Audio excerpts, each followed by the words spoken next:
नमस्कार, मी पंजाब आजपासूनचा महाराष्ट्राच्या शेतकऱ्याला अंदाज देणार आहे।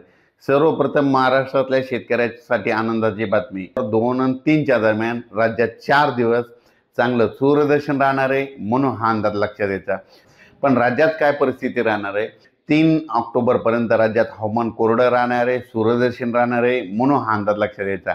मग त्याच्यानंतर पावसाची परिस्थिती काय राहणार आहे? कारण की शेतकऱ्याचं सोयाबीन काढणी झालेलं आहे। तर जे सोयाबीन काढणी झालेले शेतकऱ्यांना सांगू इच्छितो की राज्यामध्ये परत काय होणार आहे, 4 ऑक्टोबर, 5 आणि 6 आणि 7च्या दरम्यान त्या 4 दिवसामध्ये परत एकदा राज्यात पावसाचं वातावरण तयार होणार आहे, म्हणून हा अंदाज लक्षायचा। तर तुम्हाला एक सांगू इच्छितो, तो पाऊस काय होणार आहे, 3 तारखेला यवतमाळ जिल्हा, नांदेड जिल्हा, इकडं बिलोली, इकडं चंद्रपूरकडे 3 तारखेला थोडं आगमन करणार आहे, म्हणून हा अंदाज लक्षायचा।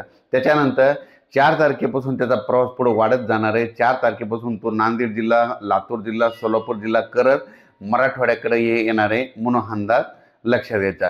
त्याच्यानंतर 4 पासून ते 7 तारखेपर्यंत राज्यात विदर्भ, पूर्व विदर्भ, पश्चिम विदर्भ, दक्षिण महाराष्ट्र, उत्तर महाराष्ट्र आणि कोकणपट्टी, खानदेश सगळीकडे हा पाऊस तुम्हाला एक सांगू इच्छितो की नांदेड जिल्हा, हिंगोली जिल्हा, यवतमाळ जिल्हा, परभणी जिल्हा, लातूर जिल्हा, धाराशिव जिल्हा, बीड जिल्हा, जालना जिल्हा, हिंगोली जिल्हा, इकडं बुलढाणा जिल्हा, अकोला, अमरावती, वर्धा, नागपूर, भंडारा, गोंदिया, त्याच्यानंतर बुलढाणा जिल्हा, त्याच्यानंतर संभाजीनगर, अहिल्यानगर, त्याच्यानंतर पुण्याहून त्याच्यानंतर इकडं मुंबईहून त्याच्यानंतर सांगू इच्छितो की नंदुरबार, धुळे, जळगाव, नाशिक हा पाऊस काय होणार आहे, 4 तारखेपासून ते 7 तारखेच्या दरम्यान पडणार आहे, म्हणून हा अंदाज लक्षात।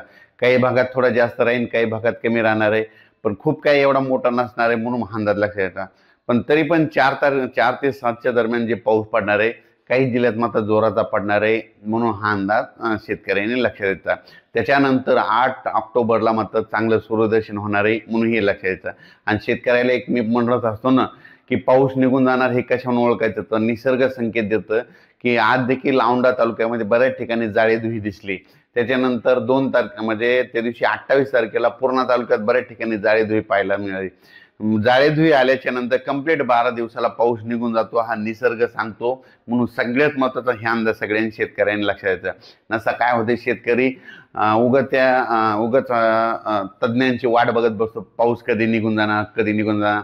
पण सर्वप्रथम सांगू इच्छितो, आता जाळीधुई दिसली, समजा ह्या 2 दिवसात परत आणखी जाळीधुई दिसली की लगेच आपण म्हणायचं आता 12 दिवसाला पाऊस निघून जाणार आहे, हे अंदाज निसर्ग शेतकऱ्यांना देते, म्हणून सगळ्यात महत्त्वाचं हे लक्षात द्यायचं। त्याच्यानंतर शेतकऱ्याला सांगू इच्छितो की 8 ऑक्टोबरपासून राज्यात चांगलं सूर्यदर्शन होणार आहे, मग त्याच्यानंतर परत पाऊस काय येणार नाही। मग तुम्ही तुमचं सोयाबीन बी काढू शकता, एखाद्याचं उडीद राहिलं असतं तर ते देखील काढू शकता, म्हणून हे अंदाज सर्व शेतकऱ्यांना लक्षात द्यायचं। फक्त राज्यात आता फक्त 4 सप्टेंबर, 4, 5, 6, 7 या 4 दिवसात राज्यात आणखीन पावसाचं सावट राहणार आहे, म्हणून हा अंदाज लक्षात द्यायचा। त्याच्यात सांगायचं झालं तर हा पाऊस जास्त मग परत एकदा